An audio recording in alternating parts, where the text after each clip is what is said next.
Guys, welcome back to mega IAS. दोस्तों, मैं मेहराब शेख आज आपके लिए एक और मॉक टेस्ट मैं लेकर आया हूँ। ये मॉक टेस्ट आपके कमिंग एग्जाम्स में हेल्पफुल होंगे। अलग अलग एग्जाम्स के क्वेश्चंस को यहाँ पे असेंबल किया गया है ताकि आप आराम से या मुश्किल जैसा भी आपको लगे आप बना सके। कुछ आसान कुछ मुश्किल, कहने का मतलब ये है। ठीक है, चलिए तो शुरू करते हैं। इससे पहले अगर आप हमारे चैनल पर नए हो तो प्लीज़ चैनल को सब्सक्राइब कर लीजिए। वीडियो अच्छा लगे लाइक शेयर एंड कमेंट कीजिए ताकि आपके लिए ऐसे ही इंफॉर्मेटिव वीडियोस हम हर हमेशा लाते रहें। तो आइए वीडियो को शुरू करते हैं। तो वी हैव 25 क्वेश्चंस। सबसे पहला क्वेश्चन आपका है एक क्लोज टेस्ट। तो आप पहले पिक ले लें, पिक लेके आप इसको देख लें।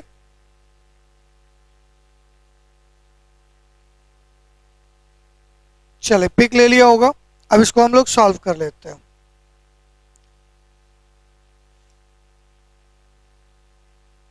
पहले ही हमने अरेंजमेंट में आपको पिक क्लोज टेस्ट डाल दिया है। एग्जाम में भी ऐसे ही होंगे।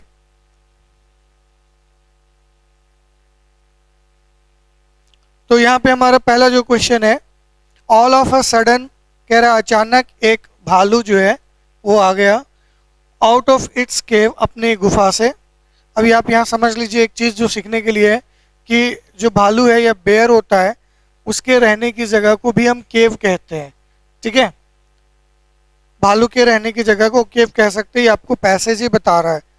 यहीं से आपका लेसन हो गया कि सर जो रीडिंग सेक्शन होता है वो सिर्फ पढ़ के समझने के लिए नहीं होता, उसमें ग्रामर के बहुत सारे टर्म्स होते हैं, स्ट्रक्चर जो आप सीखते हो, साथ ही साथ वर्ड्स, इडियम्स, फ्रेजेस, बहुत सारी चीज़ें होती है।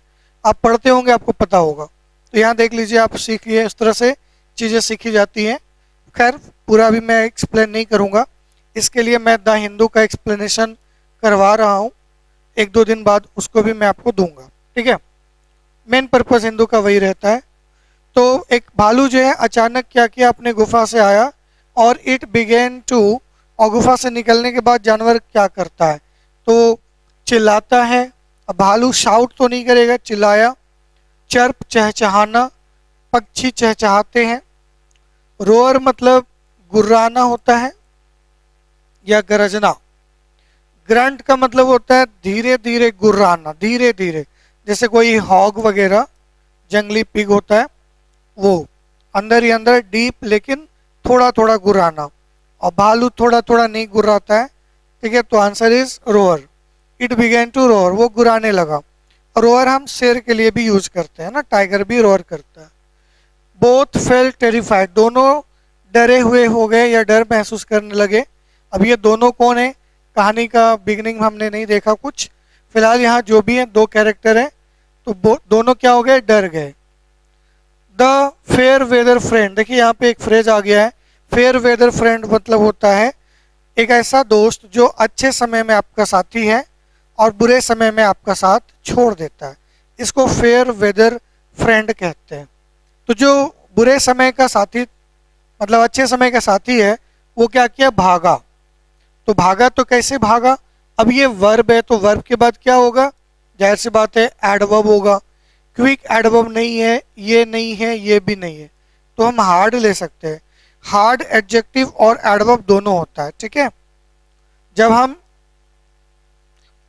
वर्ब के साथ हार्ड को यूज करते हैं तो ये एडवर्ब हो जाता है, और जब हम हार्ड किसी नाउन के साथ यूज करते हैं तो ये एडजेक्टिव हो जाता है। वर्क हमारा नाउन भी है और वर्ब भी है, दोनों रूप में यूज किया जाता है इसको। तो जो फेयर वेदर फ्रेंड था, अच्छे समय का साथी, वो पहले भागा, जबकि उसको अपने दूसरे दोस्त की मदद करनी चाहिए थी, लेकिन वो भागा और चढ़ गया एक लंबे पेड़ पर अपनी जान बचाने के लिए। ठीक है, जो दूसरा दोस्त था, लेड हिमसेल्फ, उसने अपने आप को लिटा दिया, ले कर दिया, लिटा दिया। कहाँ, जमीन पर, क्योंकि उसको पेड़ पर चढ़ना नहीं आता था, कहानी आपने पढ़ा होगा। ठीक है, और लिटाने के बाद, अपने आप को लिटाने के बाद उसने क्या किया, टू बी डेड, डेड जैसा वो होने का नाटक किया, प्रिटेंड किया मतलब नाटक किया, ऐसा दिखाया कि वो मरा हुआ है।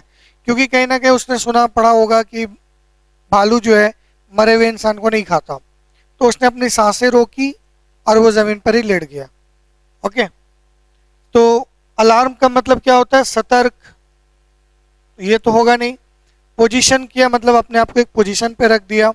फ्राइटेंड माने डरा हुआ। तो आंसर इज प्रिटेंड, उसने नाटक किया अपने आप को मरे हुए होने का। भालू उसके सामने आ गया, ठीक है, और क्या किया? उसको उसको स्निफ किया। स्निफ मतलब होता है सूंघना, उसको आके सूंघने लगा वो, ठीक है। तेजी से सांस लेना भी होता है, सूंघना भी होता है। जैसे चूहा स्निफ करता है, भालू स्निफ करता है, अपने शिकार को या खाने को, भोजन को सूंघते हैं। तो उसने स्निफ किया, टेस्ट नहीं किया, खाया नहीं, तो टेस्ट कहाँ से, ठीक है। अप्रोच का मतलब होता है किसी के नजदीक पहुंचना या के नजदीक। रिच मतलब भी पहुंचना, तो ये भी नहीं होगा। तो भालू आया और उसको क्या किया? सूंघा। किसको? जो अपने आप को मरा हुआ साबित कर रहा था या नाटक कर रहा था। उसके बाद भालू ने क्या किया? क्या उसको खा गया? नहीं, भालू उसको खाया तो नहीं, ठीक है, भालू उसको खाया नहीं। क्या किया होगा? He him for dead and went away. भालू ने उसको कैसा ले लिया? ले लिया कि वो मरा हुआ। He took him for dead. Took plus OCP plus for plus adjective, ऐसा हम लोग यूज करते हैं ना। टेक हिम फॉर ग्रांटेड, बोलते हैं उसने मुझे take, he took me for granted, phrase की तरह यूज कीजिए इसको। टुक मी फॉर ग्रांटेड मतलब उसने मुझे ऐसा ही मान लिया कि मैं ऐसा ही हूं, ओके, मेरी कोई वैल्यू नहीं है। तो यहाँ पे एक फ्रेज आ रहा है, took object plus for plus adjective, तो यहाँ टेक होगा, ठीक है। मेड या फाउंड या फेल्ट नहीं। तो भालू ने उसको कैसा मान लिया? मरा हुआ मान लिया। ही टुक हिम फॉर डेड, और वहां से चला गया। चलिए, तो आंसर हो गए पांचों। Next, move on to the next question.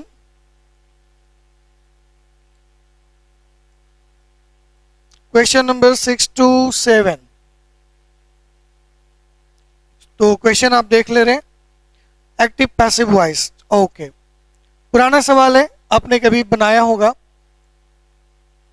We will know the outcome, will लगा हुआ है, मॉडल का यूज है।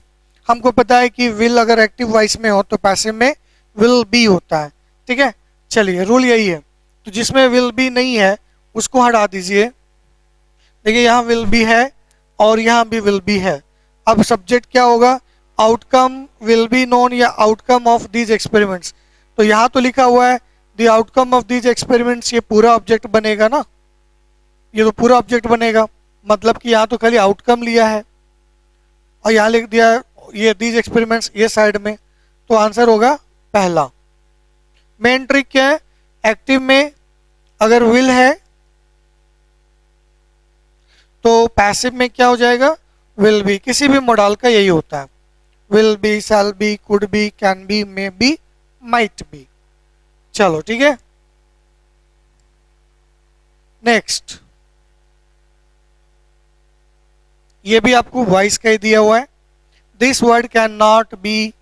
चलो, तो कैन नॉट बी अभी मॉडल हमने बनाया था, तो मॉडल में क्या बोला? विल है तो विल भी होगा, लेकिन पहले से विल भी दे देगा तो केवल विल लेंगे। वैसे यहाँ कैन नॉट भी पहले दे दिया तो हम केवल कैन लेंगे, ये नहीं होगा, ये नहीं होगा, ठीक है। अब यहाँ पे लिखा हुआ दिस वर्ड, तो दिस वर्ड हमारा सब्जेक्ट होगा, यानी ये होगा, तो ये भी नहीं होगा। और कैन नॉट का यहाँ पे कैन नॉट है, ठीक है।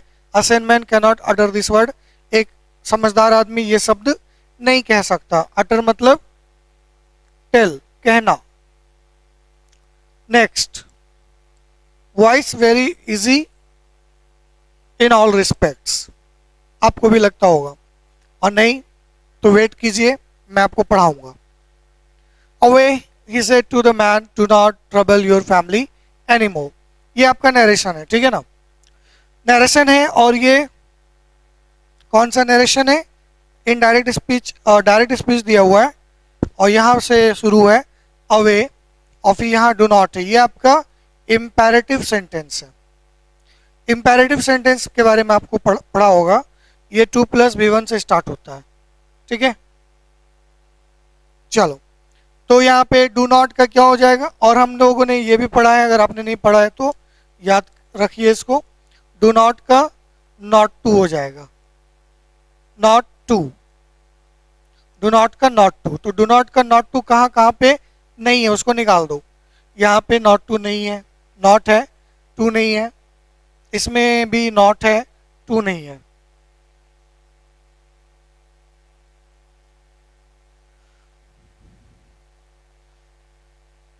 चलो, लेकिन इसका एक और इश्यू रहेगा, फिर से इसको देखते हैं। चलो, तो ये आपका हो गया।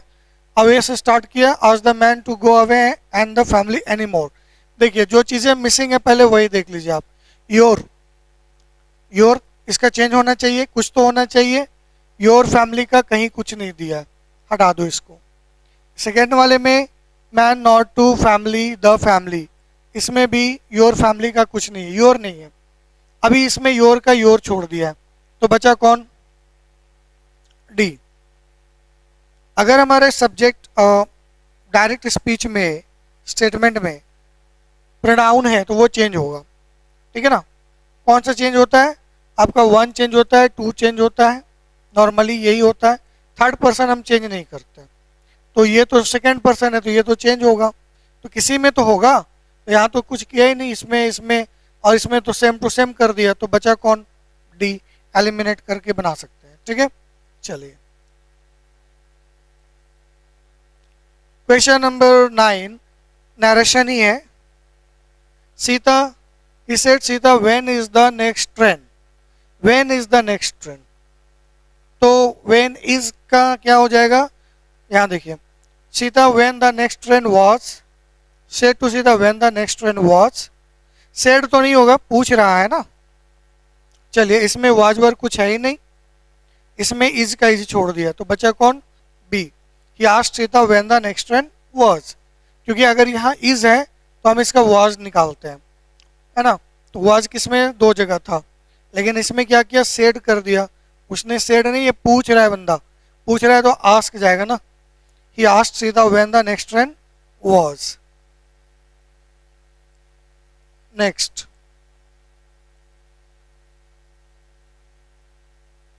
Ten number, he could not rise, ये आपका आ गया PQRS।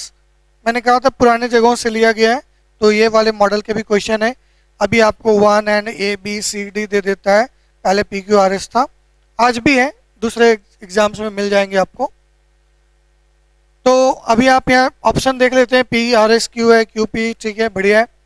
अब यहाँ पे चूंकि ये एक सेंटेंस वाला नहीं है, अलग अलग सेंटेंसेज है, तो हम यहाँ पे घटना को लिंक करेंगे। कह रहे वो उठ नहीं सका, कुछ हुआ होगा, क्यों नहीं उठ सका पता नहीं, कहानी में क्या है मैटर, वो तो शुरू में होता है। उठ नहीं सका, उसके बाद क्या होगा, तो वो दोबारा ट्राई कर सकता है अगर उठ नहीं सका तो, ठीक है। वो अगर उठ नहीं पा रहा है तो दोबारा ट्राई करेगा, यानी हम क्यू से जा सकते हैं, तो क्यू से जा सकते हैं, तो ये दो तो हट गया।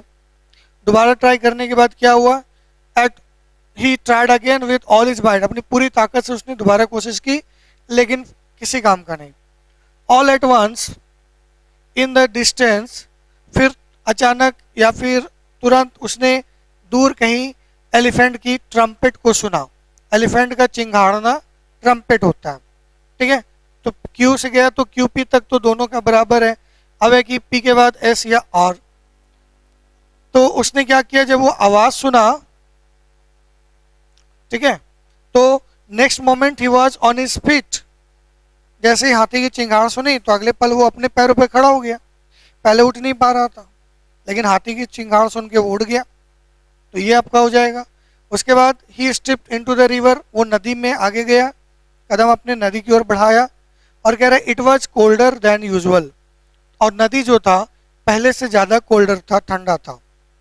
अब यहाँ देखिए, ये तो हमने कर दिया, आंसर हो गया, समझ में आ गया।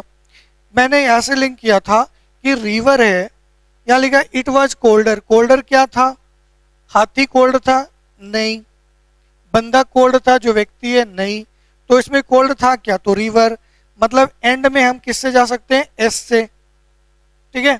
मतलब ये कहने का है कि 6 के पहले कौन आएगा, एस आएगा, तो 6 के पहले एस आएगा, तो वो एस तो आपका दो जगह था, तो ये तो यहाँ छड़ गया। और वो हम पहले छाट चुके थे।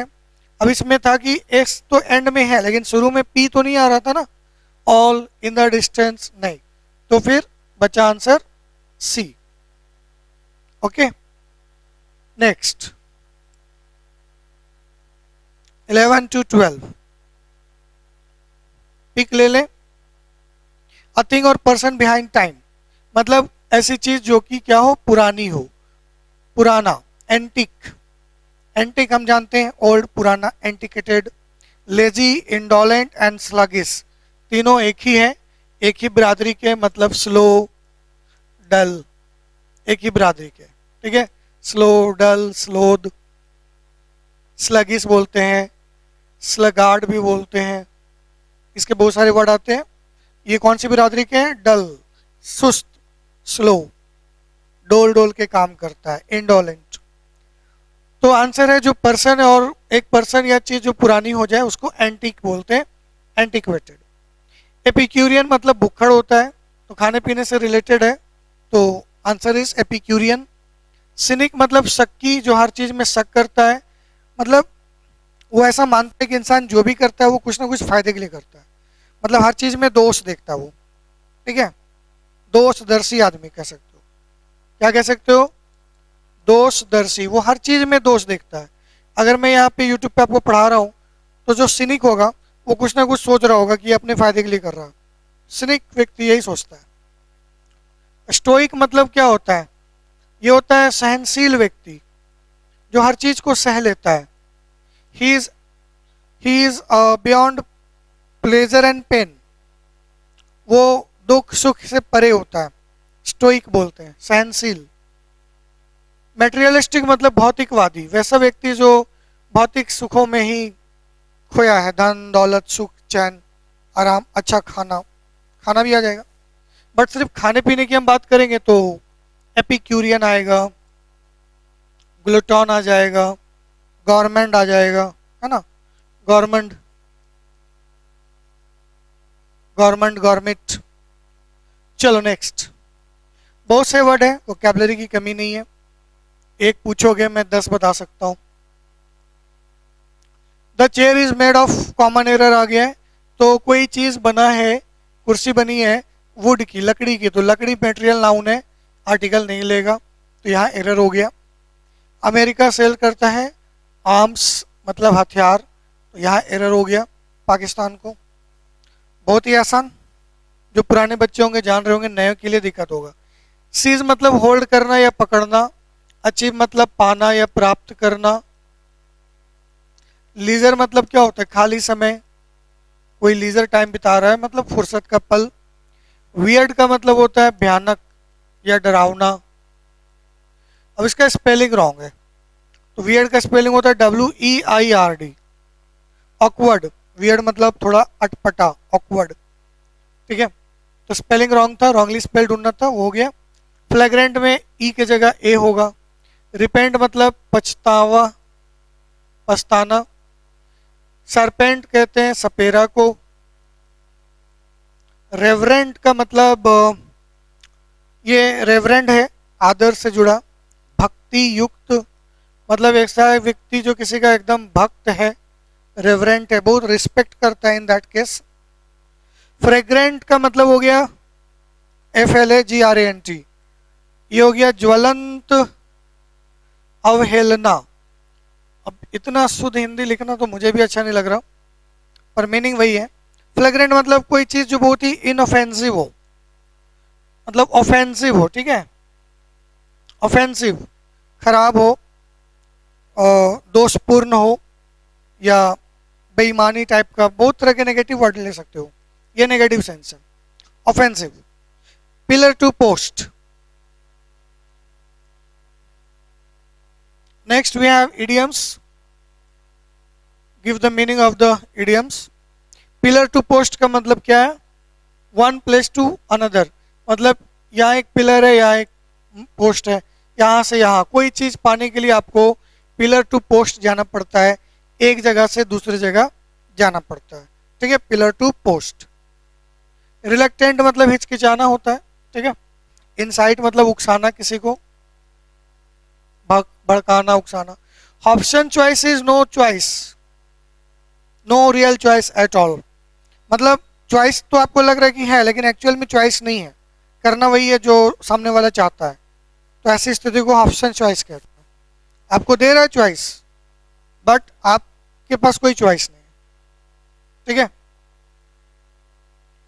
जैसे अगर किसी ने आपसे पूछ लिया कि क्या तुम्हें पागलपन के दौरे अभी पड़ते हैं, हाँ कहोगे मतलब तुम पागल हो, ना कहोगे मतलब तुम पहले पागल थे। तो ये कैसा ऑप्शन है? एक ऐसा ऑप्शन है जहां आप चुन नहीं सकते किसी को भी। ठीक है, दोनों केस में आप पागल ही माने जाओगे। चलिए, तो इसे को बोलते हैं ऑप्शन चॉइस। उम्मीद है कि मेरा एग्जाम्पल समझ में आ गया होगा। नेक्स्ट 18 हो गया। चलो 19 नंबर फिलर है, खाली स्थानों को भरे। तो देख लीजिए, my sister unlike my brothers. Okay, तो ये आपने पढ़ा होगा रूल सब्जेक्ट वर्ब एग्रीमेंट में कि दो नाउन अनलाइक से जुड़ा हो तो पहला नाउन सब्जेक्ट होता है। तो सिस्टर के लिए क्या लगेगा? वांट्स, ये प्लूरल है। एस्पायर मतलब भी चाहना होता है, और ये अलग टाइप का चाहना है। विश, इच्छा। वांट क्यों नहीं लिया? क्योंकि सब्जेक्ट सिस्टर है, ना कि ब्रदर्स। ओके, देखिए एस्पायर मतलब होता है कोई जो चीज़ आप चाहते हैं उसके लिए आप पूरी कोशिश भी कर रहे हैं। जैसे आप लोग पढ़ रहे हो, यू आर एस्पायरेंट्स, एस्पायर से ही बनता है एस्पायरेंट, यानी इच्छा के पीछे कर्म भी जुड़ा हुआ है, सिर्फ इच्छा और कर्म नहीं है। तो ये एस्पायर नहीं हुआ, ये केवल इच्छा हुआ। इच्छा प्लस कर्म है तो ये एस्पायर है। ठीक है, तो यहाँ पे सब्जेक्ट वर्ब एग्रीमेंट का रूल अप्लाई कर दीजिए, वांट्स का यूज हो जाएगा। नेक्स्ट क्वेश्चन,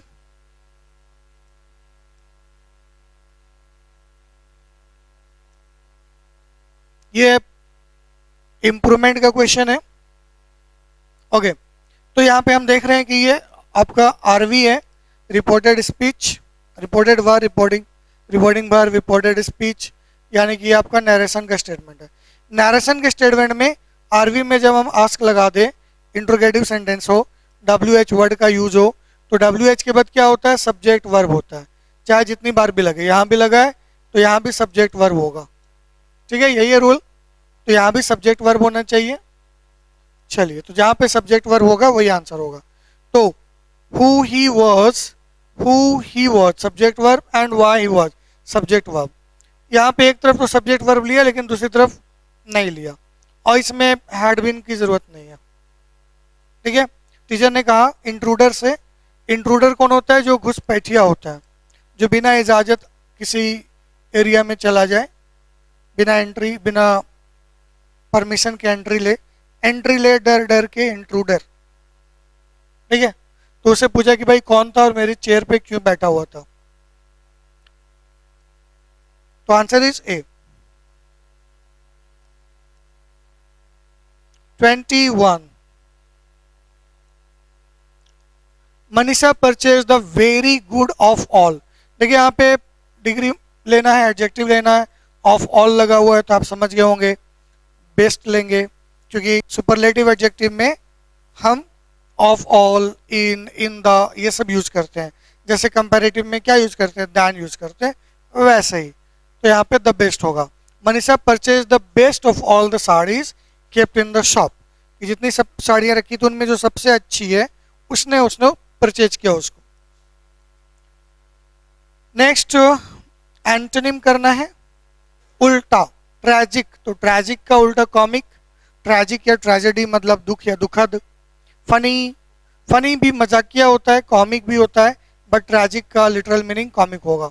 लाइट मतलब हल्का, फनी मजाकिया। ह्यूमरस मतलब भी होता है हास्यजनक, जिसमें ह्यूमर हो। तो ट्रेजेडी का कॉमेडी होता है, उसमें कोई दिमाग ज़्यादा लगाने की ज़रूरत नहीं है। इनोसेंट मतलब क्या हो गया? मासूम, निर्दोष, मासूम है या निर्दोष है। तो इसका ऑपोजिट उल्टा हो जाएगा गिल्टी। ठीक है, गिल्टी, दोषी। सिनफुल मतलब क्या होता है? पापी। डेडली मतलब घातक। करप्शन क्या होता है? भ्रष्टाचार, भ्रष्टाचार, करप्शन। तो इनोसेंट का दोषी, गिल्टी।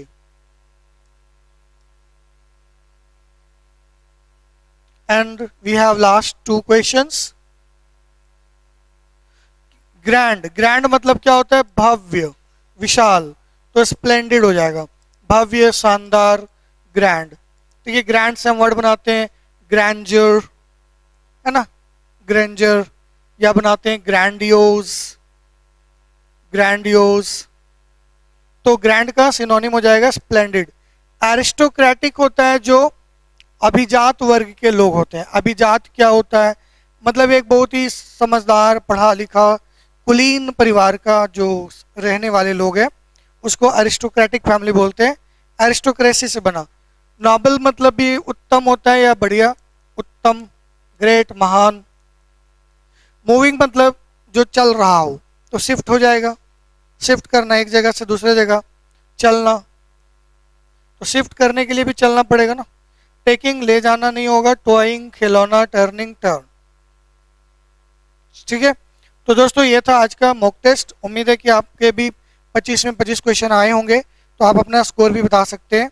मिलते हैं नेक्स्ट मॉक टेस्ट में, तब तक के लिए thank you, take care, bye bye.